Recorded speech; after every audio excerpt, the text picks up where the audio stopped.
Okay.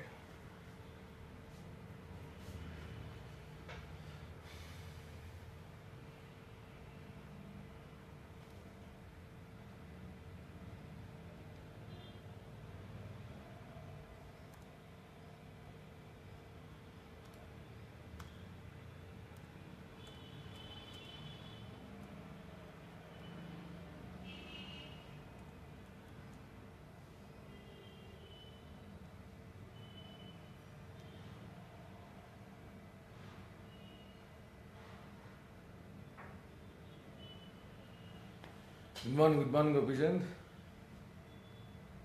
Hi, Ravi. Hi, and good morning.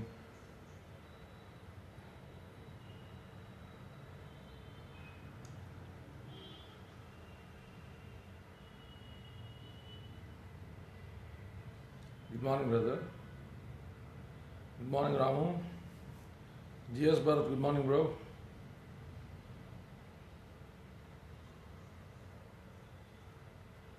Shivaji, good morning. Lal Sunil, good morning.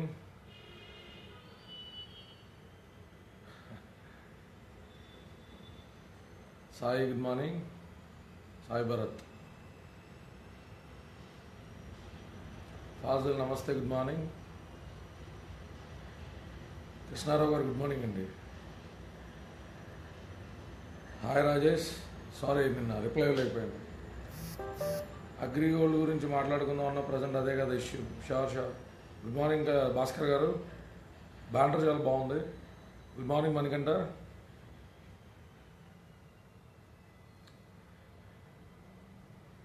Yeah, ఈరోజు యాక్చువల్గా 3 అంశాలు, అంటే రామ్ గోపాల్ వర్మ గురించి అనవసరమైనా కూడా చాలామంది కార్యకర్తలు అలాంటి ఆయన ట్వీట్లు చేసినప్పుడు డిస్ట్రాక్ట్ అవుతున్నారు కాబట్టి Syed Abdul Karim good morning and సలాం అలైకుం.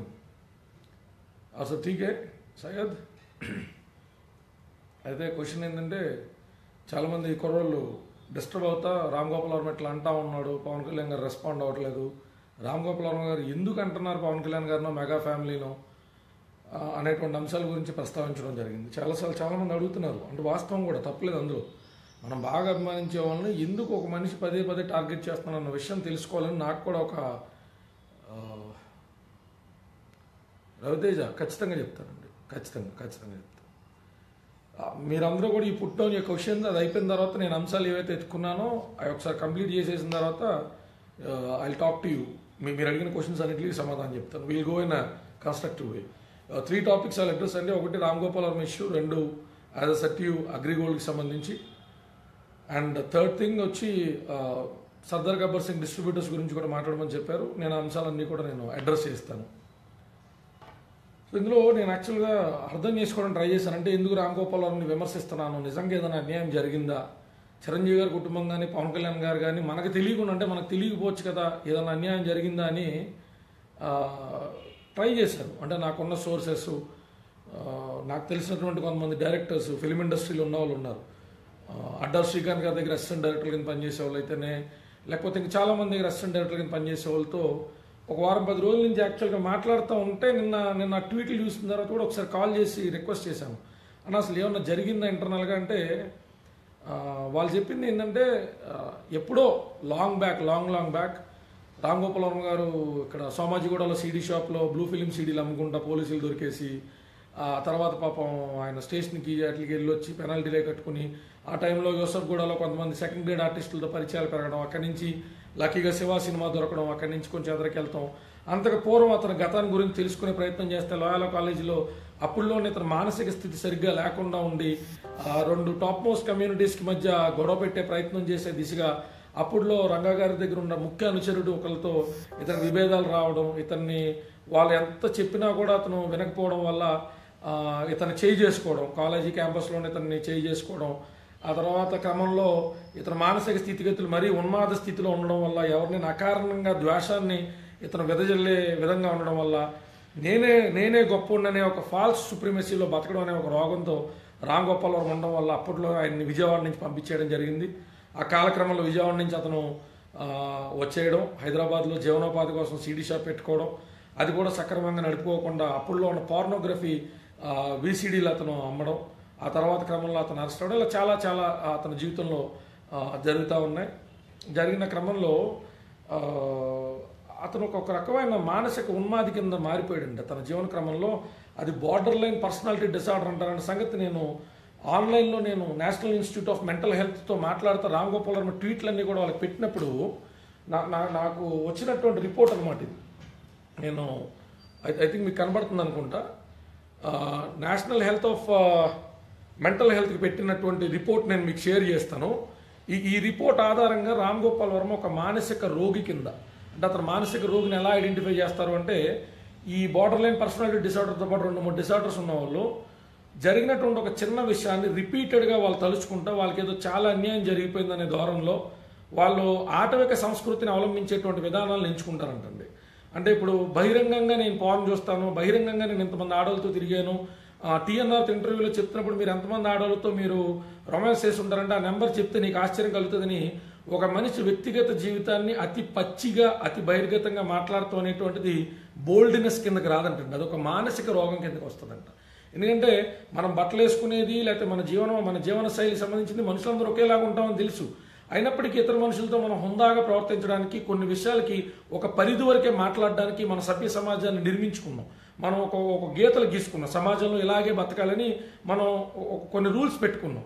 వాటిని అతిక్రమించి బతకడం అనేటువంటిది హీరోయిజం అయితే కాదండి, అదొక ఉన్మాదపు చర్య, అదొక మానసిక రోగం.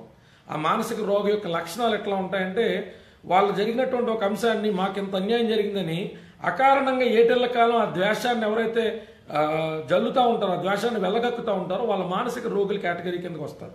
రామ్ గోపాల్ వర్మ అట్లాంటి ఒక డిసార్డర్తో ఉన్నాడన్న సంగతి నేను కాదని చెప్పింది. నేషనల్ ఇన్స్టిట్యూట్ ఆఫ్ మెంటల్ హెల్త్కి రామ్ గోపాల్ వర్మకు సంబంధించినటువంటి ఒక 50 ట్వీట్లు పంపించినప్పుడు అతను పరిశీలించమని చెప్పి రామ్ గోపాల్ వర్మ పేరు హైడ్ చేసి నేను ఆ పేరుని స్ట్రైక్ చేసి పంపిస్తే మెంటల్ హెల్త్ అనేటువంటిది చాలా దారుణంగా అతను డిస్టర్బ్ అయి ఉన్నదనే సంగతి తేటతెల్లంగా అర్థమవుతుంది. అందుకు నేను కార్యకర్తలు చెప్పేది ఏంటంటే, ఎప్పుడో ఒక సినిమా స్టార్ట్ చేసి భూలోక వీరుడు 007 అని చిరంజీవి గారితో ఒక సినిమా స్టార్ట్ చేసి పిచ్చెక్కిన ఒక పిచ్చివాడి కంటే దారుణంగా 18 షాట్లు 20 షాట్లు ఒకే సీన్కి చిరంజీవి గారితో చేపిస్తున్నప్పుడు అకారణంగా ఇతను ఆ రోజుల్లోనే చిరంజీవి ఎందుకు గొప్ప దేనికి అంటే ఈ రోగం చాలా మందిలో ఉంటుందండి, మానసిక రోగం చాలా మందిలో ఉంటుంది. వాళ్ళు ఏంటంటే ఒక మనిషి ఎదుగుతున్నప్పుడు వాళ్ళని చూసి ఏంది వీడిలో గొప్ప అంటే వాళ్ళు కంపేర్ చేసేసుకుంటారు అనమాట. కంపారిటివ్ ఎనాలిసిస్కి వెళ్ళిపోయి ఏంది గొప్ప, చిరంజీవి దేనికి గొప్ప, చిరంజీవి ఎందుకు గొప్ప అని మనం చూడడం మొదలు పెడితే ఆయన మొగల్తూటు మెగాస్టార్ ఎందుకయ్యాడో, ఆయన జీవన ప్రయాణంలో ఎలాంటి ఒడిదుడుకులు ఎదుర్కొన్నాడో, ఆయన ఒక ప్యాషన్తో తపంతో వచ్చి సినిమా ఇండస్ట్రీలో అతని యొక్క ఏ సపోర్ట్ లేకుండా కేవలం అతని ఒక ఆహారం రీచ్ అయితేనే, అతని అభినయం రీచ్ అయితేనే అశేష తెలుగు ప్రజలను ఆకట్టుకున్నారు. ఎన్టీ రామారావు గారు అంతే కదా, అఖిల నాగేశ్వరరావు గారు అంతే కదా, వీళ్ళందరూ ఒక పైనియర్స్ కింద ఒక కొత్త వరవడు సృష్టించారు. ఇప్పుడు ప్రభాస్ ఉన్నాడు, ప్రభాస్ని చూస్తే నాకేమనిపిస్తుంది, అరే భలే ఉంటాడు మనిషి, కట్అవుట్, అరే చాలా చక్కటి పర్సనాలిటీ ప్రొజెక్షన్ ఉంటుంది, ఒక నిజంగా ఒక రాజు క్యారెక్టర్ వేసినప్పుడు అలాగే ఉంటాడే అని ఆయన సామాజిక వర్గం కాకపోవచ్చు, ఆయన ఏదైనా కాకపోవచ్చు, కానీ ఆయన బాగుంటే నేను బాగున్నారని ఒప్పుకుంటా. అలా ఒప్పుకునే వాళ్ళు చాలామంది ఉంటారు. కానీ రామ్ గోపాల్ వర్మ లాంటి కేటగిరీ మనుషులు ఎట్లా ఉంటారంటే, వాళ్ళు ఎవరు సుప్రీమసీని ఎగిరిచ్చారు, వాళ్ళ మనసుని వాళ్ళ ఈగోని మసాజ్ చేసేవంటి వాళ్ళ యొక్కనే వాళ్ళు ఎప్రిషియేట్ చేసి ఎగ్జాగరేట్ చేసి మాట్లాడగలుగుతారు తప్ప వాళ్ళ మానసిక రోగులను వాళ్ళని దూరంగా పెట్టిన వాళ్ళ మీద వాళ్ళు విద్వేషాన్ని జల్లుతూనే ఉంటారు. ఎందుకంటే జనాలు కూడా ఆలోచించుకుంటూ ఉంటారు కదా, కారణం ఏంది, మెగా ఫ్యామిలీ వల్ల ఈయన ఆర్థికంగా చితికిపోయింది ఏమైనా ఉందా, పవన్ కళ్యాణ్ గారి వల్ల నష్టమైపోయింది ఏమైనా ఉందా, నాగబాబు గారు వాళ్ళు పాడైపోయింది ఏమైనా ఉందా, అలా ఏమి లేదు.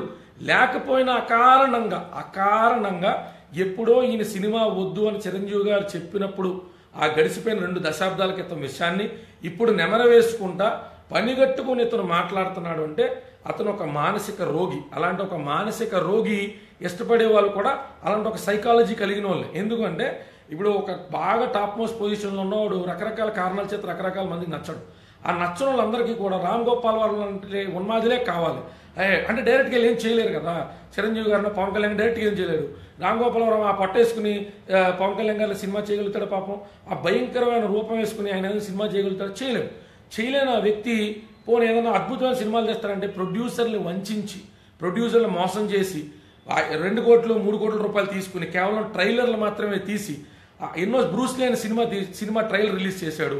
సినిమా ఏమైందని అడిగితే నా ఇష్టం వచ్చినప్పుడు రిలీజ్ చేస్తానంటాడు. అంటే పాపం అతను ఎలాగంటే కొంతమంది ఫ్యాసినేషన్తో ఊర్లో పొలాలు అమ్ముకుని వచ్చేవాళ్ళు ఉంటారు, ప్రొడ్యూసర్లు అవుదాం సినిమా ఇండస్ట్రీలోకి వెళ్దాం, అలాంటి వాళ్ళే రామ్ గోపాల్ వర్మ టార్గెట్. రామ్ గోపాల్ వర్మ ఇన్నర్ సర్కిల్స్లో కనుక్కుంటే అతను ట్రైలర్స్ సినిమా అనౌన్స్ చేసి ప్రొడ్యూసర్లను ఆకర్షించి ఆ డబ్బులు తెచ్చుకున్న డబ్బులతో బతికేటువంటి ఒక ఉన్మాది. ఈ మధ్యకాలంలో రామ్ గోపాల్ తీసిన సూపర్ హిట్ సినిమాలు ఏమున్నాయి?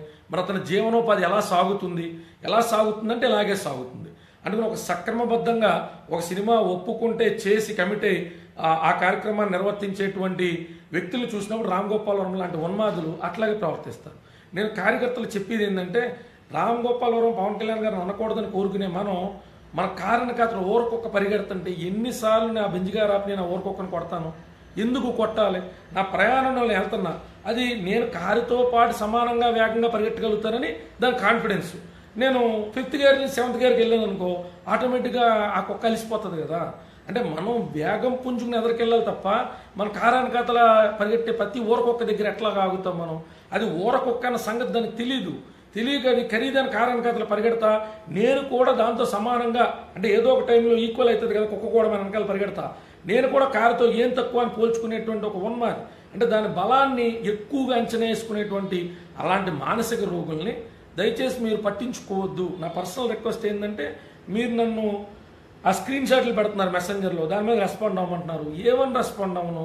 National institute of medical sciences లాంటివే, మెంటల్ హెల్త్ ఇన్స్టిట్యూట్స్ లాంటివే రామ్ గోపాల్ వర్మ ఒక మానసిక ఉన్మాది, భగవంతుడిని విమర్శిస్తాడు, ఆడవాళ్ళని విమర్శిస్తాడు. ప్రతి ఆడది సన్నీ లియోన్లా ఒక మగోడికి సుఖం ఇవ్వాలని ట్వీట్ పెట్టిన ఒక లుచ్చా గురించి, ఒక లోఫర్ గురించి, ఆడదంటే సన్నీ లియోన్ అని మాట్లాడేటువంటి ఒక బ్రోకర్ గురించి, తల్లికి పెళ్ళానికి తేడా తెలియని ఒక లఫూటా కొడుకు గురించి, ఆడి గురించి ఏం మాట్లాడతాం మనం? ఈ ఆడవాళ్ళందరూ సన్నీ లియోన్ లాగే సుఖాన్ని ఇవ్వాలి మగోడికి అని చెప్పినప్పుడు ఆ ఆడదాంట్లో ఆడ తల్లి రాదా, పెళ్ళం రాదా, కూతురు రాదా? అంటే ఆ ఉన్మాదికి స్త్రీలింగం పురుషలింగంలో స్త్రీ యొక్క శరీర భాగాలను మాత్రమే చూడగలిగే ఆ లోఫర్ గాడు, ఆ లుచ్చాగాడు ఏందొచ్చి పవన్ కళ్యాణ్ గురించి 3 పెళ్లిల గురించి మాట్లాడేది? బహిర్గతంగా ఇంటర్వ్యూలో 100 మంది ఆడవాళ్ళతో నాకు శృంగార జీవితం ఉన్నదని చెప్పిన నువ్వు, ఒక మనిషి తన జీవితంలో జరిగిన ఎన్నో సందర్భాలు అనుచితంగా 3 వివాహాలు చేసుకుంటే నువ్వా వచ్చి మాట్లాడేది? నీ బతుకు 140 క్యారెక్టర్స్ మాత్రమే కన్ఫైన్ అయిన ట్విట్టర్కి 140 నిమిషాలు సినిమా కూడా తీసొచ్చేది ఏం లేదు. నువ్వు ఆ ట్విట్టర్కే పరిమితం అవ్వడం తప్ప అంతకు మించి నీదా ఒక స్థాయి, నీదా ఒక బతుకని అడుగుతున్నా. దయచేసి కార్యకర్తలు ఎక్కడ ఎప్పుడు రామ్ గోపాల్ వర్మ ఆ బతికెంతండి పట్టుమని 500 మందిని 1000 మందిని ఇన్ఫ్లుయెన్స్ చేయగలిగే స్థాయి ఆడిది. ఎక్కడైనా కౌన్సిలర్ కింద టికెట్ తెచ్చుకుని గెలవగలుగుతాడా? ప్రజాసేవ ఏమైనా చేయగలుగుతాడా? రామ్ గోపాల్ వర్మ వల్ల సమాజానికి వచ్చిన ఉపయోగం ఏందో చెప్పండి. యువత తప్పుద్రోవ పట్టడం తప్ప, అలా పచ్చిగా మాట్లాడుతూ అనేటువంటిది ఫ్యాసినేషన్ అనుకునేటువంటి తప్పుద్రోవలోకి వెళ్ళడం తప్ప రామ్ గోపాల్ వర్మ వల్ల ప్రజలకో సమాజానికో వచ్చిన ఉపయోగం ఏమన్నా ఉందా? కుర్రోళ్ళు ఇలా బూతు మాట్లాడొచ్చనమాట, పబ్లిక్లో ఆడదాని గురించి ఇలా వ్యవహరించొచ్చనమాట అనుకునే ఉన్మాదానికి వెళ్తాం తప్ప, ఇలాంటి తప్పుడు ఎదల వల్ల సమాజానికి, అంటే ఇలాంటి కుక్కలు అటు కాటికాడ కాపలాకాయో ఇంటికాడ కాపలాకాయో, ఇటు సమాజానికి ఉపయోగపడే వాళ్ళకి సంబంధించి బురదేయకుండా ఉండలేదు. ఆ మానసిక ఉన్మాది గురించి కార్యకర్తలు మర్చిపోండి. ఆడెప్పుడైనా ట్వీట్లు పెట్టినప్పుడు నవ్వుకోండి, షేర్ చేసి ఆయన పెద్దవని చేయొద్దు. నేను చాలాసార్లు చెప్పినా మీరు మళ్ళీ నాకు ఆ స్క్రీన్ షాట్లు పెడుతున్నాడు గురిపెట్టి, అలాంటి ఒక రోగి గురించి నేను 10 నిమిషాలు నా జీవితంలో సమయాన్ని వృధా చేశాను తప్ప వాడి గురించి మాట్లాడాల్సిన అవసరం కూడా అయితే ఏం లేదు. నెక్స్ట్ రామ్ గోపాల్ వర్మ అంశం అయితే అది టోటల్గా వదిలేసేయండి. He's declared mental disordered person అతను, దాని గురించి అయితే వదిలేసేయండి. 2 అగ్రిగోల్డ్కి సంబంధించి మాట్లాడతాను. బాబు పల్లూరు బ్రదర్, ఏదైనా న్యూస్ ఛానల్కి వచ్చి చెప్పండి, కొంతమంది వైఎస్ఆర్సీపీ నా కొడుకులకి కూడా ఇది కరెక్ట్గా తగులుతుంది. మనం చెప్పాల్సిన ప్లాట్ఫామ్లో మనం చెప్దాం బ్రదర్. 2 అగ్రిగోల్డ్కి సంబంధించి మనం మాట్లాడుకుందాం. అగ్రిగోల్డ్కి సంబంధించి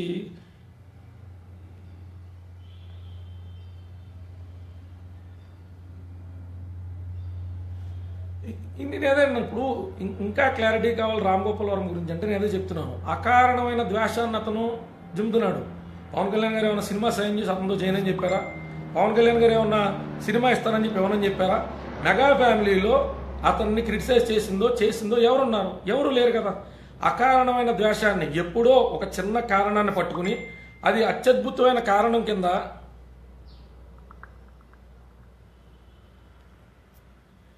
ఇప్పుడు నేను ఇక్కడ మాట్లాడుతున్నప్పుడు మీరు మెసెంజర్లోకి వచ్చి నాకు మెసేజ్లు పెడతా ఉంటే దానివల్ల ఉపయోగం ఏముంటుంది? నేను ట్వీట్లన్నీ చూశాను, రామ్ గోపాల్ వర్మ ట్వీట్లన్నీ చూశాను. నేను అదే చెప్తున్నానండి, రామ్ గోపాల్ వర్మ పవన్ కళ్యాణ్ గారి గురించో చిరంజీవి గారి గురించో అకారణమైన ద్వేషాన్ని జిమ్ముతున్నటువంటి ఒక మానసిక రోగి. పవన్ కళ్యాణ్ గారినో చిరంజీవి గారినో డైరెక్ట్గా ఎదుర్కోలేని ఇంకొంతమంది మానసిక రోగులు అతని వెనకాతల చేరి అబ్బా ఆహా ఓహో శబాష్ అంటే ఓహో నేను ఇలాంటి ఒక పెచ్చతనాన్ని ప్రదర్శించడం, ఇలాంటి ఒక పచ్చి బరితెగించిన తనాన్ని ప్రదర్శించడం మొగతనం ఏమో అనుకుని తెలియనటువంటి ఒక నపుంసకత్వాన్ని ప్రదర్శిస్తున్నాడు అతను. అందుకు అతని గురించి ప్లీజ్ డూ సంథింగ్ అంటే ఒక ఊరకొక్కని చంపేసిన యానిమల్ ఆర్గనైజేషన్స్ వచ్చి ఎలాగైతే తిరగబడతాయో మన చట్టరీత్యా రామ్ గోపాల్ వర్మ లాంటి రాళ్ళు ఇచ్చి కొట్టినా మానవ హక్కులు ఒప్పుకోవు. మానవ హక్కులు ఏమంటారంటే ఈ భూమి మీద మంచోళ్ళకి చెడ్డోళ్ళకి బతకడానికి ఎంత అవకాశం ఉందో పెచ్చోళ్ళకి ఉన్మాదులకి కూడా బతకడానికి అంతే అవకాశం ఉందని మన మానవ హక్కులు వాదిస్తాయి. కాబట్టి మనం మన మానవ హక్కులకి కట్టుబడి ఉండి అలాంటి ఒక ఉన్మాదిని అలా చూసుకుంటా ఓహో ఆడు కుక్కరా అని వెళ్ళిపోవాలి పక్క నుంచి. మనం ఏ పెచ్చోడి దగ్గర ఆగి ఆడి మీద ఏం క్రైమ్ కమిట్ చేసినా దానివల్ల మనకు వచ్చే ఉపయోగం ఏముంటుంది? ఆయన ఏం చేద్దాం చెప్పండి, ఆయన ఏం చేయలేం. ఇలాంటి వాళ్ళని ఆడ దృష్టిలో ఏంటంటే భారతదేశం లాంటి ఒక చక్కటి డెమోక్రటిక్ కంట్రీలో పుట్టాడు. ఇలాంటి ఒక ఉన్మాది ఐఎస్ఐఎస్ తిరుగుతున్న చోట తాలిబాన్లో ఉన్న చోట పుట్టుంటే పాయింట్ బ్లాంక్లో కాల్చేద్దరు అంటే ఓరకొక్క కదా. హీ షుడ్ బి అతను అలాంటి ఒక ఉన్మాది ఏమంటాం ఆడి గురించి ఏం మాట్లాడతాం చెప్పండి. ఆడ కూతురు గురించి తిన్నంగా మాట్లాడడం, భార్య గురించి తిన్నంగా మాట్లాడడం, ఆడదనే సబ్జెక్ట్ గురించి తిన్నంగా మాట్లాడడం, అలాంటి ఒక లుచ్చా గురించి ఏం మాట్లాడతాం. ఆడ దృష్టిలో సన్నీ లియోనే గొప్పది, ఫారెన్ యాక్టర్స్లే ఆడ దృష్టిలో గొప్ప వాళ్ళు. అలాంటి ఒక ఉన్మాది గురించి ఏం మాట్లాడతాం మనం? అందుకు నా టాపిక్ను వదిలేండి. రామ్ గోపాల్ ట్వీట్లు పెడుతున్నప్పుడు మీరు చూసి దాన్ని షేర్ చేసి ఆడ పెద్దోని చేస్తున్నారు, ఆయన హీరోని చేస్తున్నారు మీరు. అంటే ఆడ మన రియాక్షన్ లేకపోతే ఆడు జీరో, మనం రియాక్ట్ అవుతున్నాం. ఆడ మన బఫేలోస్ అన్నా ఆడు ఇంకోటన్నా ఆడు ఎప్పుడైనా బయటకు వచ్చి ఏ అభిమానితో అయినా లైవ్ డిబేట్లో కూర్చోగలిగే మగోడా? ఆడి దమ్ము ఉందా? ఆడికి సీన్ ఉందా? ఆడికి అంత సినిమా ఉంటే ఒక్కసారి ఏదైనా లైవ్ డిబేట్లో నాతో కూర్చోమని చెప్తున్నా. ఆడికి అంత సినిమా లేదు స్వామి. ఆడ యాంకర్లతో కూర్చుని రకరకాల ఎక్స్ప్రెషన్లు పెడతా వాడు చాలా మేధావి అనేటువంటి ఒక రోగంలో ఉండే ఒక బూతులు వస్తాయి. నేనేమంటానంటే అలాంటి వాళ్ళు వదిలేయాలి. ఆడు పాపం తన స్థాయికి మించి ఎక్కువ ఊహించుకునే వాళ్ళు మన చుట్టూ చాలామంది ఉంటారు. అంటే వాళ్ళకి చాలా తెలుసు అనుకుంటారు. అది నలుగురు ఐదుగురిని ఏదన్నా చేసో కొట్టో తిట్టో వాళ్ళు చాలా డాన్లు అనే ఫీలింగ్లో, అంటే మానసిక రోగం చాలా మందిలో ఉంటుంది. వీడికి మరీ నెక్స్ట్ లెవెల్కి వెళ్ళిపోయింది, అంటే ఇంకా లాస్ట్ స్టేజ్లో ఉన్నాడు. అందుకే అలాంటి రోగి గురించి మీరు రియాక్ట్ అయ్యి ఆ రోగాన్ని మరింత మీరు బలపరచద్దు. ఆ రోగిని చూసి జాలిపడండి. ఆ రోగిని చూసి మీరు ట్వీట్లో మీరు రిప్లై పెట్టండి, అన్నా గెట్ వెల్ సూన్, మీకు మెంటల్ డిసార్డర్ ఉన్నది కట్టే అటు మీ వైవాహిక జీవితం కానించి వ్యక్తిగత జీవితం కానించి ప్రజా జీవితం కానించి ఏ ఒక్క యాంగిల్లో కూడా నువ్వు మనిషిలాగా అసలు ఏ రకంగానూ ప్రవర్తించట్లా. అందుకే ఈ మానసిక రోగం నుంచి బయటికి రమ్మాలి. కానీ పవన్ కళ్యాణ్ గారు అన్నారంటే ఇప్పుడు బెంజ్ వెనకాతలు ఓరకొక్క పరిగెడితే ఓరకొక్క బెంజ్ స్టేటస్ని తగ్గించినట్ట, పవన్ కళ్యాణ్ వెనకాతలు రామ్ గోపాలం ట్వీట్లు చేస్తే పవన్ కళ్యాణ్ స్టేటస్ రామ్ గోపాలం తగ్గించినట్ట. మీరు అభిమానుల కింద మీరు ఆడి పెద్దోని చేస్తున్నారు. అందుకని ఆడికంత సీన్ ఇవ్వద్దని నేను చాలా సుస్పష్టంగా చెప్తున్నా. మీకు తెలిసి చేస్తున్నారో ఇమ్మెచ్యూరిటీతో చేస్తున్నారో మా అభిమాన కథానాయకుడు వాడు ఎవడో అన్నాడనే బాధతో చేస్తున్నారు, నాకు అర్థం కావట్లేదు. మీరు ఊరకొక్కని సింహాన్ని చేస్తున్నారు. అందుకు దయచేసి ఊరకొక్కలాగా ఉండే మన విలువైన సమయాన్ని మన పార్టీ బలోపేతం కోసం కృషి చేద్దాం. అయితే ఇప్పుడు అగ్రిగోల్డ్ గురించి మాట్లాడుకుంటే సుమారు 32,000 మంది బాధితులు 6,800 కోట్ల పైచిలకు నష్టపోతే ఆత్మహత్యలు చేసుకుంటే రకరకాల పరిస్థితుల్లో రకరకాల సిచ్యువేషన్స్లో పిల్లల చదువుకు ఉపయోగపడతాయనో కుటుంబానికి ఉపయోగపడతాయనో పిల్ల పెళ్లికి ఉపయోగపడుతుందనో రూపాయి కూడగట్టుకుంటే ఇలాంటి సంస్థలు, అది కృషి బ్యాంక్ కానివ్వండి, సహారా కానివ్వండి, అగ్రిగోల్డ్ కానివ్వండి, సామాన్యుడు ఆశతో ఆటలాడుకుంటా ఇవాళ అలాంటి ఒక సంస్థలు నెలకొల్పడానికి దోహదపడ్డటువంటి ప్రభుత్వాలు నువ్వు తప్పుడోడు అని మళ్ళీ ప్రజల్ని మభ్య పెడతా ఇవాళ అసెంబ్లీలో ఏదైతే డ్రామా రక్తి కట్టించడానికి ప్రయత్నిస్తున్నారో దయచేసి ప్రజలు అర్థం చేసుకోండి. రాజశేఖర రెడ్డి గారు హయామనే కాదు, అసలు ఇలాంటి బ్యాంకులో ఇలాంటి చైన్ మనీకి సంబంధించినటువంటి యాక్టివిటీసో ఇలాంటి అగ్రిగోల్డ్ లాంటి సంస్థలో నెలకొల్పడానికి పర్మిషన్స్ అనేటువంటి పారామీటర్స్కి అతీతంగా ఇచ్చేటువంటిది ఈ సేమ్ ప్రభుత్వాలే. ఇవే ప్రభుత్వాలు వాటి యొక్క ప్రామాణికాలని ఆర్బీఐ గైడ్లైన్స్ ప్రకారం మానిటర్ చేయకుండా ప్రజల దగ్గర నుంచి తీసుకొస్తున్నటువంటి సొమ్ముని ఎడాపడా ఎక్కడ పడితే అక్కడ ఇన్వెస్ట్ చేయడానికి అర్హత లేదు అని ఆర్బీఐ గగ్గోలు పెట్టుకుంటున్నా రామోజీరావు గారు మార్గదర్శిలో చేసినటువంటి అంశాన్ని ఆ రోజు ఉండవల్లి రమేష్ గారు ఏ రకంగా అయితే బయటికి వెలుగులోకి తీసుకొచ్చారో ఈ సంస్థలన్నీ చెప్పేటువంటి నీతి ఏంటంటే పావలా ప్రజల నుంచి కూడగడతాము, వచ్చిన 25 రూపాయలు మాకు నచ్చిన చోట పెడతాము అంటారు. పావలా ప్రజల నుంచి కూడగడతాము, వచ్చిన 25 రూపాయలు మాకు నచ్చిన చోట పెడతాము అంటారు. వాళ్ళు పెట్టినటువంటిది గ్యాంబ్లింగ్ కాదు, ప్రజల జీవితాల్లో గ్యాంబ్లింగ్ ఆడటం అదే వాళ్ళ కష్టార్జితం కాదు. సత్యం రామలింగరాజు షేర్స్ డిఫాల్ట్ చేసినా, ఆ తర్వాత క్రమంలో ఎవరేం చేసినా ఈ అందరి ఆంతర్యం కూడా వాళ్ళ జనాల నుంచి షేర్స్ రూపంలోనో ఈ రకంగా చైన్ మనీ రూపంలోనో డబ్బులన్నీ కలెక్ట్ చేసి రియల్ ఎస్టేట్లో పెట్టుబడులు పెట్టో ఇంకో రకంగా పెట్టుబడులు పెట్టో అవి వైఫల్యం చెందినప్పుడు వ్యాపారం అనేటువంటిది వైఫల్యం చెందింది. మేము ఆల్రెడీ టర్మ్స్ అండ్ కండిషన్స్ రాయించుకున్నాం, వాళ్ళ డబ్బులు మేము ఇంకో రంగంలో పెట్టుబడి పెడతాం, దాని నుంచి వచ్చిన లాభాలతో వాళ్ళకి ఇస్తానన్న వడ్డీల రూపంలోనో వాళ్ళకి ఇస్తానన్న డబ్బుల రూపంలోనో ఇస్తానని చెప్పాం. అందులో తప్పే ఉందనే ఆ రోజు రామోజీరావు గారు వాదించినా, అగ్రిగోల్డ్ వాదించినా, ఎవరేం చేసినా ప్రజలు గమనించాల్సింది ప్రభుత్వాలకి చిత్తశుద్ధి లేదు కనుకే ఎక్కడ పడితే అక్కడ ఇలాంటి పుట్టగొడుగులు లాంటి సంస్థలు ముందరకు వస్తున్నాయి. ఈ అంశం జటిలమైంది కాబట్టి మన తోటి ప్రజలు ఆత్మహత్యలకు పూనుకున్నారు కాబట్టి ప్రభుత్వం మెడలోంచైనా సరే ఆటోమేటిక్గా మనకు ఉన్నటువంటి జ్యుడిషియరీ అనేటువంటి శక్తి ద్వారా మనం దాన్ని చేసుకోవచ్చు. చంద్రబాబు నాయుడు గారో జగన్మోహన్ రెడ్డి గారో అసలు వీళ్ళొచ్చి కొత్తగా దీనికి చేసేటువంటి న్యాయం అయితే ఏమీ లేదు. మనం గమనించాల్సింది ఈ తప్పు అనేటువంటిది సాల్వ్ అవడానికే ఇంకొన్ని నెలల పైనే పట్టినా ఈ జరిగినటువంటి తప్పును నమూనాగా తీసుకుని ఇలాంటి సంస్థలు పుట్టగొడుగులా పుట్టుకొచ్చినప్పుడు మన పక్కన చదువుకోనోళ్ళు తెలియనోళ్ళు ప్రతిరోజు 100 రూపాయలు వాళ్ళు కూలి చేసి 200 రూపాయలు ఇలాంటి వాటిని కట్టుకున్నప్పుడు పక్కన చదువుకున్న వాళ్ళ కింద మనం ఉన్నప్పుడు వాళ్ళని వారించాలా. ఇలాంటివి జరిగినప్పుడు ఓకదంపుడుగా పోస్టులు పెడతామో, ఓకదంపుడుగా సర్క్యులేషన్స్ చేయడమో, అగ్రిగోల్డ్ లాంటి సంస్థల మీద వదిలేత్తడమో, ఆ తర్వాత కాలగర్భంలో అది కలిసిపోయిన తర్వాత మనం మర్చిపోవడం కాకుండా నిరంతరం మన పరిధిలో ఉండే 10 మందో 20 మందో మనం చూస్తాం డైలీ ఇంట్రెస్ట్లు కడతా ఉంటారు. అది తప్పని చెప్పండి, బ్యాంకులకు గైడ్ చేయండి, ప్రభుత్వ పథకాలు వాడుకోమని చెప్పండి. వాళ్ళు దాచుకోవడానికి మనకి నేషనలైజ్డ్ బ్యాంక్స్ ఉన్నాయి, ప్రైవేట్ బ్యాంకులో దాచుకుని అర్బన్ బ్యాంకులో నష్టపోయిన వాళ్ళలో మేము కూడా ఉన్నాం. మా భీమవరం అర్బన్ బ్యాంకులో నష్టపోయిన వాళ్ళలో మేము కూడా ఉన్నాం. నేను అదే చెప్తున్నా, మీకు చదువుకున్న వాళ్ళని కూడా తప్పుదోవ పడుతూ ఉంటాం, తప్పుదోవ పడుతున్న వాళ్ళు వారించకుండా ఉంటాం. అగ్రిగోల్డ్ లాంటి అంశాల మీద జగన్మోహన్ రెడ్డి గారు మాట్లాడితేనో చంద్రబాబు నాయుడు గారు మాట్లాడితేనో నాకైతే నవ్వు వస్తూ ఉంటుంది. ఎందుకంటే వీళ్ళ ఆయా ప్రభుత్వాలు ఆయన తండ్రి గారు ఉన్నప్పుడు ఈయనంతకుముందు 9 ఏళ్ళు ముఖ్యమంత్రి కింద ఉన్నప్పుడు ఆ లిస్ట్ అంతా చదివితే అంటే ఒక్క తప్పు నుంచి కూడా ప్రభుత్వాలు ఏమి నేర్చుకోవా, ఎడాపెడా సంతకాలు ఎలా పెట్టేస్తాయి, ఎడాపెడా అప్రూవల్స్ ఎలా ఇచ్చేస్తాయని సామాన్యుడు ఆవేదన గోరంత కొండంత అయిపోతుంది. అది మనం అర్థం చేసుకోవాల్సినటువంటి విషయం ఏంటి అంటే ఇలాంటి సంస్థలకు సంబంధించి మనం ఎన్ని మాట్లాడుకున్నా అంటే అగ్రిగోల్డ్ డిపాజిటర్స్కి సంబంధించి వేలం పాట వేసేయండి, ఆస్తులన్నీ వేలం పాడే ఆ డబ్బులన్నీ కూడా జనాలకు సరిపెట్టండి కోర్టు ఉత్తర్వులు ఇచ్చి నెలలు గడిచినా దాని మీద చాలా చక్కటి తాత్సారం చేస్తున్నటువంటి తెలుగుదేశం పార్టీ యొక్క చిత్తశుద్ధిని మనం ప్రశ్నించాలో, జగన్మోహన్ రెడ్డి గారు రాగానే ఇలాంటి సంస్థలైనటువంటి పర్మిషన్స్ ఇవ్వను అనేటువంటిది కూడా చెప్పకుండా మీ అందరికీ రాగానే మొట్టమొదటి వారంలో సంతకం పెట్టి డబ్బులు ఇప్పిస్తానని చెప్పడము, అంటే మీరు పవర్లోకి వచ్చి 2 ఏళ్ల తర్వాత డబ్బులు ఇప్పిస్తారు తప్ప 2 ఏళ్లలో తాడో పేడో తేల్చుకున్నాం మీకు డబ్బులు ఎందుకు రావనే మాట మాట్లాడలా. ఎలాంటి అంశం దగ్గర జగన్మోహన్ రెడ్డి గారు వెళ్ళినా 2 ఏళ్ళు పవర్లో 2 ఏళ్ళ తర్వాత పవర్లోకి వచ్చాక నేను న్యాయం చేస్తానన్నాడు. అందుకు మరి అతని గురించి నేనేం మాట్లాడాలి నాకైతే అర్థం కావట్లా. మీరు గమనించాల్సింది ఇలాంటి ప్రభుత్వాలకి ఇలాంటి దళారీ వ్యవస్థలు నడిపేటువంటి ధనికులతోనే సత్సంబంధాలు కావాలి. సామాన్యుని కొనడానికి వీళ్ళకి ఇచ్చే ఆ ఓటు ఆ నోటు ఆ ఓటు కొనడానికి ఇచ్చే నోటు ఇలాంటి దళారుల దగ్గర నుంచి వస్తుంది కాబట్టి వీళ్ళ మీద ఎప్పుడూ కూడా వీళ్ళకి ఒక చక్కటి సానుకూల అభిప్రాయమే ఉంటుంది. కఠినమైన నిర్ణయాలు సామాన్యుల మీద తీసుకోవడానికి చేతులు వచ్చే ప్రభుత్వాలకి ఇలాంటి పెద్దోళ్ళ మీద బడాబాబుల మీద డబ్బులు ఉన్న వాళ్ళ మీద తీసుకోవడానికి రావు. అందుకని మామూలుడికి శిక్ష పడాలంటే 3 ఏళ్లలో ట్రైల్కి తీసుకొచ్చేసేటువంటి అదే జ్యుడిషియరీ ఒక బడాబాబు 1000 కోట్ల రూపాయలు తినేస్తే అతన్ని మనం ట్రైల్కి తీసుకురావడానికి మాత్రం జీవితకాలం సరిపోదు. ఒక విజయమాల్య అంశమే తీసుకున్నా, ఒక సహారావుల అంశమే తీసుకున్నా, 2G స్కామే తీసుకున్నా, మీరు ఎలాంటి స్కామ్ తీసుకున్నా గుర్తుపెట్టుకోండి వైట్ కాలర్ అఫెన్సెస్కి సంబంధించి చట్టాలు చాలా తాత్సారంగా చచ్చిపోయి 2వ దినం 3వ దినం వచ్చేసిన తర్వాత కూడా న్యాయం జరిగినటువంటి పరిస్థితుల్లో ఉంటాయి. కాబట్టి సరైన ప్రభుత్వాల దిశగా మీ ఆలోచనలు నడుపుకోండి. ఏ ప్రభుత్వం అయితే ప్రజలకి చిన్న తేడా జరుగుతుందని అనుమానం ఉన్న ఫైల్ని ప్రాసెస్ చేయదో, బడాబాబులు మనకు అవసరంలా, ఓట్లు కొనడానికి నోట్లు అవసరంలా, జనాలకు లాంగ్ రన్ జరిగేటువంటి మంచిని ఇవాళ 500 రూపాయలు మీకు తలా 500 రూపాయలు ఇవ్వాలి ఒక నియోజకవర్గంలో అంటే 25 కోట్ల రూపాయలు నేను తీసుకురావాలంటే ఎక్కడో చోట అప్పో చేయాలి, లేదా మా ఊర్లో ఉన్న పెద్దోళ్ళ దగ్గరికి వెళ్ళాలి.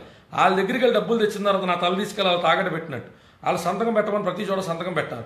ఒక ప్రజాప్రతినిధికి డబ్బులు తీసుకోకుండా కేవలం సమర్థత తెలివితేటలో మీకు పనిచేసే చిత్తశుద్ధిని చూసి ఓట్లేసే రోజులో జనాలు వస్తారో ఇలాంటివి జరగడం మానేస్తాయి. మీరు ఓట్లేసిన తర్వాత పని చేయనప్పుడు కాలర పట్టుకుని ఎమ్మెల్యే అయితే ఏంటి ఎంపీ అయితే ఏంటి అని రోడ్డు మీద నిలదీయగలుగుతారో ఆ రోజు మనకి ఇలాంటి అగ్రిగోల్డ్ లాంటి ఆత్మహత్యలు జరగకుండా ఉంటాయి. సో ప్రజలు గమనించాల్సినటువంటిది అగ్రిగోల్డ్ అంశం అనేటువంటిది కొన్ని 100 సార్లు టీవీ ఛానళ్ళు వేశారు, కానీ దాని రూట్ కాస్ గురించి ఎవరో ప్రస్తావించట్లా. ఎందుకంటే ఇందులో టీవీ మీడియాకి సంబంధించి కూడా అదొక బ్యూరోక్రాట్ వ్యవస్థ. ప్రతి నెల ఛానల్ నడపాలంటే ఆ పెద్దల దగ్గర కొంత మెతకతనాన్ని అవలంబించాల్సిన పరిస్థితి ఉంటుంది. ఇవన్నీ ప్రజలందరికీ తెలుసు. కానీ మేము తప్ప ఇంకా చూపించే వాళ్ళు ఎవరున్నారు? There is no other alternative కదా అని వాళ్ళ యొక్క కాన్ఫిడెన్స్తో కూడా వాళ్ళు ఎదరికెళ్ళడం జరుగుతున్నది. ఏ ప్రభుత్వం వచ్చినా ఇలాంటి బడాబాబులకే ఇప్పుడున్న సమకాలీన రాజకీయాల్లో పట్టం కడతాయి. కాబట్టి ప్రజలు ఆలోచించుకుని ప్రజాప్రభుత్వం అంటే ప్రజలకి నిస్వార్థంగా మంచి చేయాలా, లాంగ్ రన్లో ఈ సంస్థ ప్రజలకు ఏదైనా చెడు చేస్తే మళ్ళీ ఎలాంటి ఆత్మహత్యలు చూడాల్సి వస్తుందో అనేటువంటి ఆలోచన చేయగలిగేటువంటి ప్రభుత్వాలు వచ్చినప్పుడు మాత్రమే మీరు గుండెల మీద చేసుకుని మీ కష్టార్జితాన్ని ఏదన్నా పొదుపు రూపంలో పెట్టుబడి పెట్టడానికి అవకాశం ఉంటుంది తప్ప అప్పుడు దాకా ఇలాంటి పుట్టగొడుగు లాంటి సంస్థలు ప్రజాప్రతినిధుల అండదండలతో పుట్టుకొస్తానే ఉంటాయి.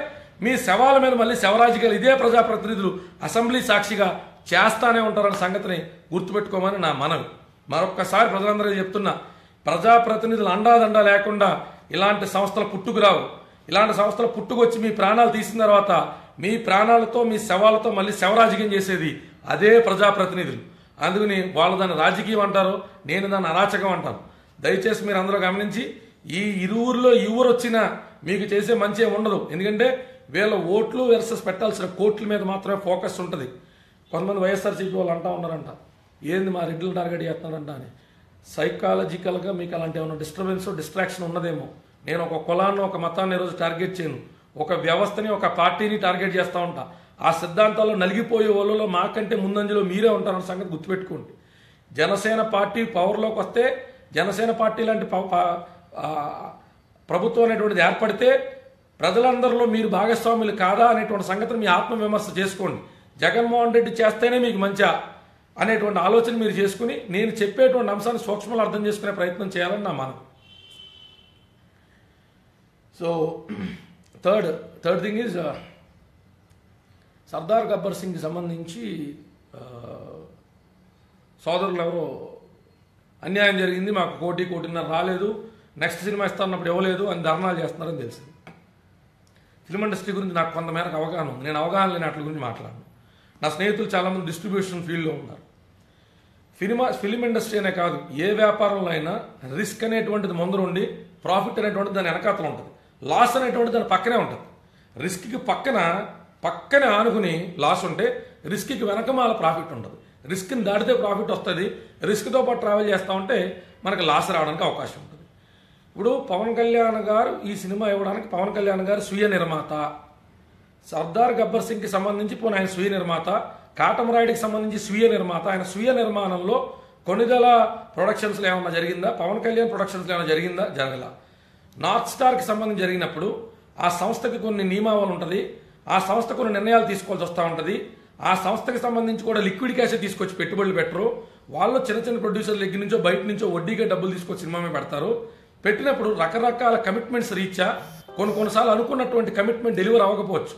నువ్వు హుందాగా వెయిట్ చేసి ఉంటే నెక్స్ట్ సినిమాకి సంబంధించి ఇద్దరేమో, లేదా మెగా ఫ్యామిలీలో ఇంకో సినిమా ఇప్పుద్దురేమో. నేను చాలా పెద్ద అభిమాని పవన్ కళ్యాణ్ గురించి నేను చెప్పుకుంటా. అభిమానం ఒక చిన్న విషయంలో తేడా రాగానే అభిమానం అనేటువంటిది ఎక్కడ లేనటువంటి ద్వేషానికి ఏ రకంగా దారితీస్తుందో నాకు ఎప్పుడు అర్థం కాదు. ఒక అభిమానం అంటే నాకు బాధగా ఉండొచ్చు, నాకు నా తండ్రి మీద బాధగా ఉండొచ్చు, అది ఎంత రోడ్డు ఎక్కి నేను విషం జిమ్మేంతగా ఉంటుందా?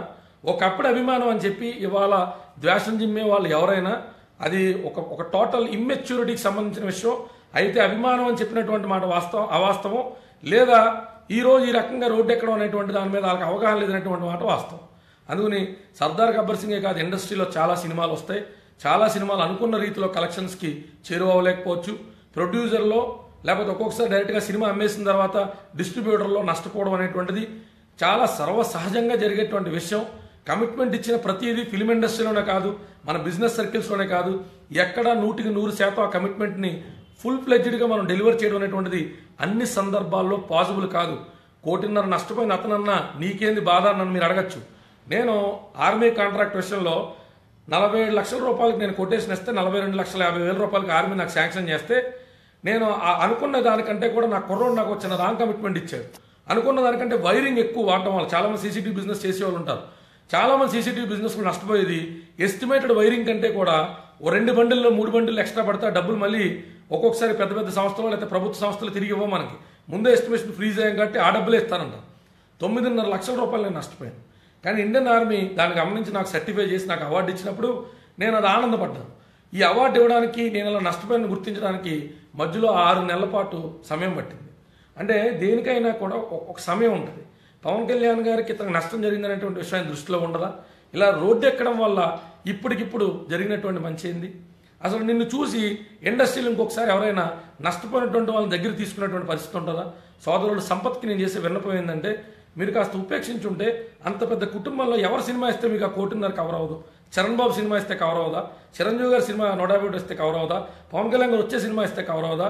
లేదా అల్లు అర్జున్ ఇస్తే కవర్ అవుదా? ఎవరిది ఇస్తే మీకు ఆ డబ్బులు కవర్ అవ్వవు? మీరు అభిమానిని చెప్పుకోవడం మానేయండి, లేదా పక్కా కమర్షియల్గా ఈ నష్టాన్ని ఇప్పటికిప్పుడే భర్తీ చేసుకోవాలనేటువంటి ధోరణిలో ఆ భర్తీ జరగట్లేదు కాబట్టి ఇలా రోడ్డు ఎక్కుతారనేటువంటి విషయాన్ని అయినా మీరు గుర్తించమని నా మనవి. ఇండస్ట్రీలో సర్వసహజంగా సాగేటువంటి విషయం ఇది కాదా? నేను ఓపెన్గా అడుగుతున్నా. ఇండస్ట్రీలో సినిమా తీసుకున్న తర్వాత డిస్ట్రిబ్యూటర్ స్థాయిలో ప్రతి హీరో దగ్గర ఎంత సూపర్ స్టార్ అయినా ఏదో ఒక సినిమా దగ్గర నష్టపోయి ఇంకో సినిమాలో రికవర్ చేసుకున్నటువంటి పరిస్థితి లేదా? మీలాగే అందరు డిస్ట్రిబ్యూటర్లు ఆలోచిస్తే బ్రహ్మోత్సవానికి ఏం చేయాలా, అంతకుముందు వచ్చినటువంటి ఎన్నో సినిమాలకి ఏం చేయాలా?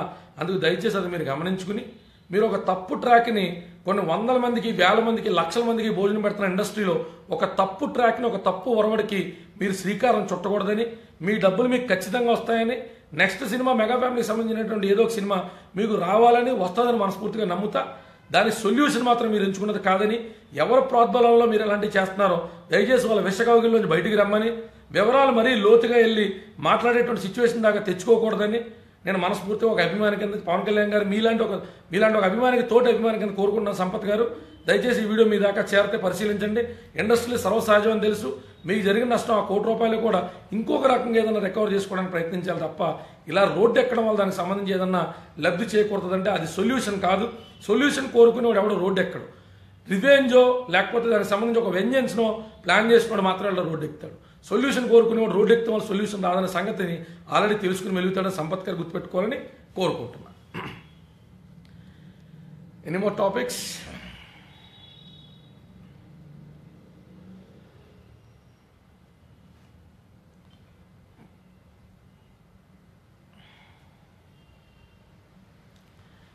ఇప్పుడు సాగర్ కరవకులకు అదే చెప్తున్నాను. పవన్ కళ్యాణ్ గారి సినిమాని యూట్యూబ్లో పెడతాం వల్ల జరిగేది ఏముండదు. ఎందుకంటే పవన్ కళ్యాణ్ గారు సినిమాని యూట్యూబ్లో పెట్టడం వల్ల జరిగేది ఏముండదు. ఇదేం చూపెడుతుందంటే, డిమానిటైజేషన్ అప్పుడు ప్లాస్టిక్ మనీ గురించో కార్డు ట్రాన్స్ఫర్ల గురించో అందరిని ఆన్లైన్ బ్యాంకింగ్ గురించి అలవాటు చేయమన్నప్పుడు నోరు నెత్తి మొత్తుకుని ప్రతి మీడియా డిబేట్లో నేను చెప్పింది ఇదే. మన సైబర్ క్రైమ్ వ్యవస్థ అనేటువంటిది అసలు సైబర్ క్రైమ్ నేరగాళ్ళు 100కి 90% ఉండాలనుకోండి వాళ్ళ స్కిల్స్లో, వాళ్ళని అరికట్టడంలో మాత్రం మనం 10% కూడా లేవనేటువంటి సంగతిని మనం గుర్తు చేసుకోవాలి. ఒక సూపర్ స్టార్కి సంబంధించినటువంటి సినిమా నిన్న యూట్యూబ్ ఛానల్లో ఇంటర్నెట్లో అప్లోడ్ అయితే ఎప్పటిదాకా దాని మీద యాక్షన్ తీసుకోవడానికి సైబర్ క్రైమ్కి వాళ్ళ దగ్గర ఉన్న టెక్నాలజీ సరిపోలేదంటే, వేల మంది దాని మీద ఆధారపడ్డటువంటి వాళ్ళు, దానికి సంబంధించి అన్నం తినేటువంటి వాళ్ళు ఒక సంస్థ మీద వాళ్ళకి జిజ్ఞాస లేదంటే ఎలా వచ్చి ప్లాస్టిక్ మనీని డెవలప్ చేసేది, ఎలా వచ్చి ఆన్లైన్ బ్యాంకింగ్ డెవలప్ చేసేది?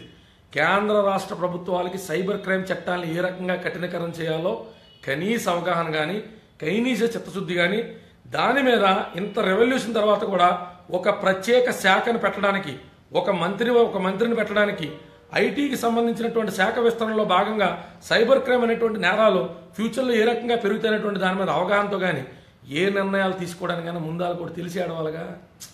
అందుకు నేనేం చెప్తానంటే, నరేంద్ర మోడీ గారు చాలా అత్యద్భుతంగా కనపడేటువంటి బీజేపీ అభిమానులకు కూడా ఇలాగే చెప్తున్నా, పవన్ కళ్యాణ్ గారికి జరిగింది, ఆ జరిగిన నష్టాన్ని పోర్చడానికి అలాంటి అభిమానుల సినిమా ఇంకో 10 సార్లు చూస్తాం. రేపు నుంచి ప్రతిరోజు వెళ్ళి టికెట్ కొనుక్కొని ఒక అరగంట అయినా సరే నేను సినిమా చూసి వస్తా. అలా 1,00,000 మంది అభిమానులు సినిమా చూపించేస్తా, సినిమా చూడమని చెప్తా థియేటర్లో. మనకు జరిగినటువంటి డ్యామేజ్ని ఎట్లా రికవర్ చేసుకుంటాం? కానీ డ్యామేజ్ పూర్తిగా మనం ఆలోచించాల్సింది ఏంటంటే, పెద్ద పెద్ద మాటలు చెప్పేటువంటి ప్రభుత్వాలు చిన్న చిన్న చేతల్లో వైఫల్యం చెందుతూ ఉంటాయి, చిన్న చిన్న ఆచరణలో వైఫల్యం చెందుతూ ఉంటాయి.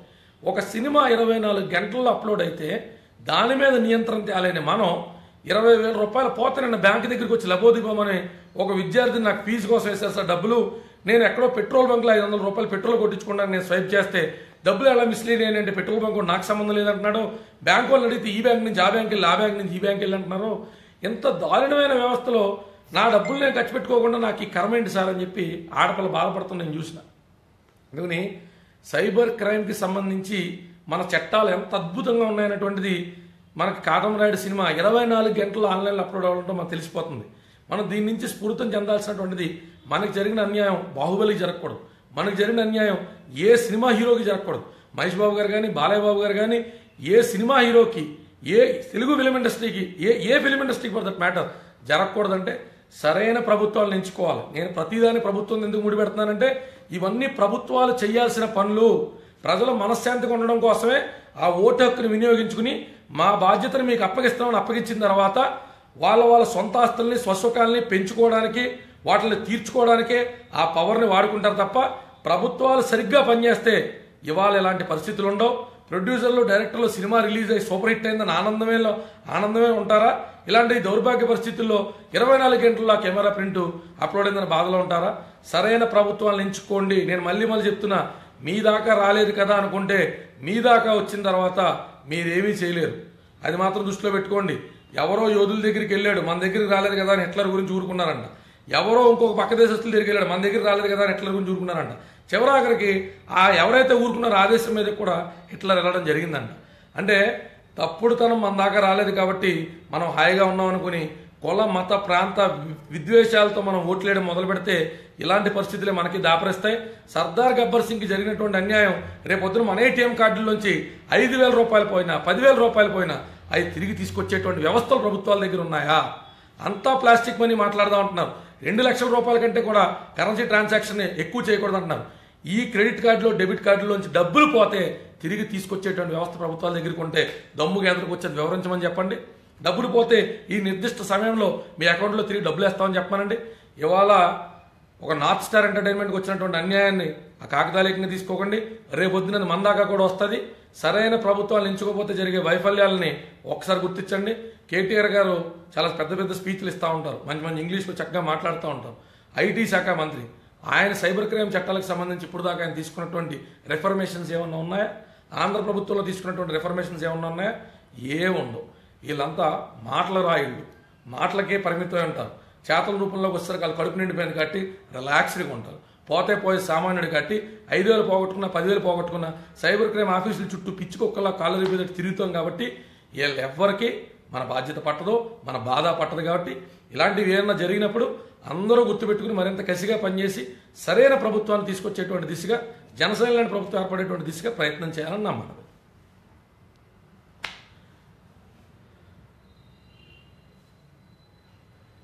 Fine guys, thanks for watching live.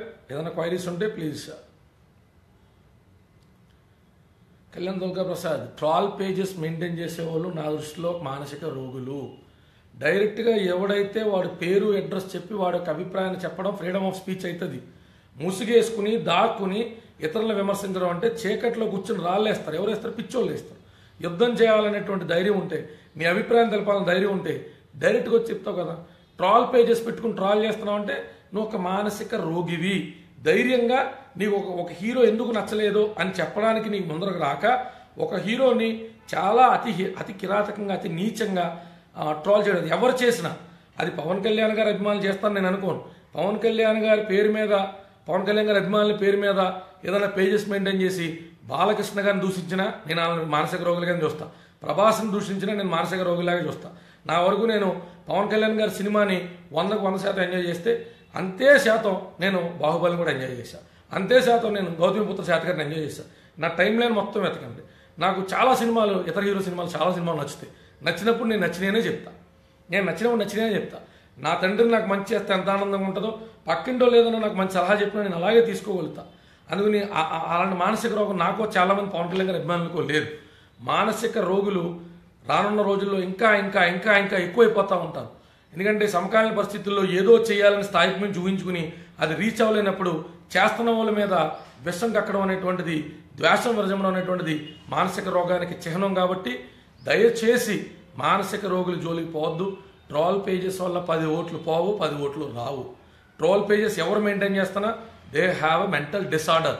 పని కట్టుకుని ఒక కంప్యూటర్ ముందు కూర్చుని రోజు మార్ఫింగ్ చేసి బాలయ్య గారి గురించో, చిరంజీవి గారి గురించో, పవన్ కళ్యాణ్ గారి గురించో అలాంటి ఒక పోస్టులు పెడుతున్నారంటే ఎంత దారుణమైన మానసిక రోగులు ఉంటారు వాళ్ళు. ఎంత ఎంత మెంటల్ డిసార్డర్ అది. ఒక మనిషి నీకు సంబంధం లేదు, బాలకృష్ణ గారు నాకు సంబంధం లేదు, ఆయన సినిమాలు చేసుకున్నారు, నచ్చితే నేను టికెట్ కొనుక్కుని సినిమా చూడాలి, నచ్చకపోతే ఊరుకోవాలి తప్ప బాలకృష్ణ గారి గురించి స్థాయికి మించి విమర్శలకు వెళ్ళిపోతున్నానంటే నేను మెంటల్లీ డిసార్డర్డ్. అకారణమైన ద్వేషం, ఇదే ట్యాగ్లైన్ పెట్టుకోండి. అకారణమైన ద్వేషం ఎవరి మీద అయినా సరే, లేదా చిన్న కారణాన్ని చిలవలు పలవలు చేసి ఆ కారణం చేత ఎవరి మీదైనా ద్వేషాన్ని జమ్ముతున్నారంటే వాళ్ళు మానసిక రోగులు కేటగిరీలోకి వస్తారు. అది కోపతాపాలు ఉంటాయి, ఆవేశాలు ఉంటాయి, తిట్టుకోవడాలు ఉంటాయి, బూతులు మాడగలు ఉంటాయి, అన్నీ ఉంటాయి. అవన్నీ నిమిషకాలం ఒక పరిమితి కాలంలోనే వెళ్ళిపోవాలి. అది అవుట్ బర్స్ట్ అందరం అవుతాం. ఆ అగ్రెసివ్నెస్ కంటిన్యూ అవుతుంది, నెలల తరబడి కంటిన్యూ చేస్తున్నారంటే they are mentally disordered people. అదే చెప్తున్నాం. పవర్ స్టార్ క్రేజ్ని అడ్డుకోలేదు పైరసీ. కాకపోతే ఇక్కడ సమస్య పవర్ స్టార్ క్రేజ్ని అడ్డుకుంటుందా లేదని కాదు, ప్రభుత్వాల వైఫల్యం. 100 కోట్ల రూపాయలు తెలుగు ఫిల్మ్ ఇండస్ట్రీ నుంచి డబ్బులు తీసుకుంటా ఇరు ప్రభుత్వాలు కూడా తెలుగు ఫిల్మ్ ఇండస్ట్రీ సినిమాని పట్టుమని 4 వారాలు కాపాడలేకపోయిన దుస్థితిని చూసి నవ్వు వస్తూ ఉంటుంది. మళ్ళీ ఇలాంటి మినిస్టర్లను పిలిచి సినిమా ఫంక్షన్లు చేపిస్తున్నటువంటి సినిమా కళాకారులు ఏమన్నారో నాకైతే అర్థం కావట్లా. ఇలాంటి దౌర్భాగ్యాలు పిలిచి మీరు మళ్ళీ సినిమా ఫంక్షన్లు ఎందుకు పెడతా ఉంటారో నాకైతే తెలియదు. ప్రభుత్వాలు నిలదీయండి. వాళ్ళ దగ్గరికి వెళ్ళి ఏదో బతిమాలతా రెఫరెండంలు ఇస్తారేండో, సార్ ఇది కొంచెం చూడండి సార్ అంటారండో, ఇది నువ్వు చెయ్యాలా అని గదమాయించి చేయించుకోవడం మానేసి ప్రభుత్వాలతో వాళ్ళ దగ్గరికి చేతులు కట్టు నుంచి ఏంది ఎమ్మెల్యే అయితే ఏంది, ఎంపీ అయితే ఏంది, ఏంది గొప్ప, దేనికి గొప్ప, ప్రజలు వాళ్ళకి పవర్ ఇస్తూ ఉంటారు. అందుకని టీఎఫ్ఐ ఇంకొంచెం కఠినమైన నిర్ణయాలు తీసుకోవాలా. ప్రభుత్వానికి తెలుగు ఫిల్మ్ ఇండస్ట్రీ నుంచి కడుతున్నటువంటి పన్నుల్ని మేము కట్టం, సైబర్ నేరాలను మీరు కఠినకరం చేస్తే తప్ప కట్టం అనేటువంటి తీవ్రమైన నిర్ణయం. రాజమౌళి గారు లాంటి పెద్దలు కానీ ఎవరైనా ఎంత కష్టపడితే బాహుబలి లాంటి సినిమాలు నిర్మిస్తామండి. ఎంత ప్రైడ్ అండి మనకి బాహుబలి లాంటి సినిమాలు. అంత ప్రైడ్ ఫ్యాక్టర్తో ఒక తెలుగోడు ప్రపంచ స్థాయి రేంజ్లో సినిమా తీస్తుంటే నేను కొంతమందిని చూస్తూ ఉంటాను, కాపీ పేస్ట్ చేస్తున్నాడు. మీరు చేయొచ్చుగా కాపీ పేస్ట్, రాజమౌళి అంటుంది మీరు చేయొచ్చుగా కాపీ పేస్ట్, మరి మీరు కూడా తీయచ్చుగా సినిమాలు అట్లాగా. కాపీ పేస్ట్ అంటే కట్ కాపీ పేస్ట్ జరగదండి ల్యాప్టాప్లో లాగా. ఆ సినిమాకి సంబంధించిన గ్రాఫిక్స్ ఎవరు చేశారు, ఆ విఎఫ్ఎక్స్ ఎవరు చేశారు అని కోట్ల రూపాయలు ఖర్చు పెట్టి ఆయా సంస్థల దగ్గరికి వెళ్ళి నాకు ఆ క్వాలిటీ ఆ రేంజ్ గ్రాఫిక్స్ కావాలని అడగడం నా దృష్టిలో కాపీ పేస్ట్ కాదండి. రాజమౌళి గారిని విమర్శించుకోవడం అంటే ఇంకా మనకి సిగ్గులేనిదనం అనుకోవాలి. నేను ఇప్పుడు దాకా తమిళోళ్ళు ఏ తమిళ డైరెక్టర్ని, ఏ తమిళ ప్రొడ్యూసర్ని ఎంత దారుణంగా మన తెలుగు వాళ్ళు విమర్శించుకోవడం నేను చూడాల. రాజమౌళి గారి గురించి మాట్లాడడానికి ముందు మన గౌరవాన్ని మనమే కించపరుచుకుంటాం అనేటువంటి సంగతిని దృష్టిలో పెట్టుకోవాలని. బాహుబలి కూడా చక్కటి సూపర్ హిట్ అయి కోట్ల రూపాయలు పెట్టుబడి పెట్టినటువంటి పెద్దలందరికీ ఆ డబ్బులు తిరిగి రావాలని, ఇలాంటి సినిమాలు తీయడానికి మళ్ళీ అలాంటి ప్రొడ్యూసర్స్ ముందరకు రావాలని, తెలుగు ఫిలిం ఇండస్ట్రీ చక్కగా ఉండాలని, మనలాంటి వాళ్ళందరికీ ఆ రిలాక్సేషన్ ఇస్తా మంచి మంచి సినిమాలు తీస్తూ ఉండాలని, మన దైనందిక జీవితంలో మనం రకరకాల స్ట్రెస్లో ఉన్నప్పుడు వాటి నుంచి బయటకు వచ్చి ఆహ్లాదం కోసం చూసేటువంటి సినిమా ఇండస్ట్రీ బతకాలి అంటే బాహుబలి లాంటి సినిమాలు సూపర్ హిట్ అవ్వాలని పవన్ కళ్యాణ్ గారి అభిమానంగా మనసా వాచా కర్మైన శ్రీమన్నారాయణ సాక్షిగా నేను కోరుకుంటున్నా. బాహుబలి 2 కూడా సూపర్ డూపర్ హిట్ అవుతుంది, 100 కోట్ల రూపాయల కలెక్షన్లు తీసుకొస్తుంది. అలాంటి ప్రొడ్యూసర్స్కి అలాంటి సినిమాలు తీయొచ్చని మళ్ళీ వాళ్ళకి అన్ని రకాలుగా ఊతం ఇస్తుంది అని కోరుకుంటూ, సైబర్ చట్టాలనేటువంటి వైఫల్యాన్ని ఈ యొక్క అంశంతో దృష్టిలో పెట్టుకుని కార్యకర్తలు మరింత కఠినంగా శ్రమించి పవన్ కళ్యాణ్ గారు లాంటి గొప్ప నాయకుడి సారథ్యంలో ప్రజాప్రభుత్వం ఏర్పాటు దిశగా విమర్శలను పక్కన పెట్టి అవమానాలను పక్కన పెట్టి ఎదరకు సాగాలని కోరుకుంటూ జై జనసేన, జై హింద్.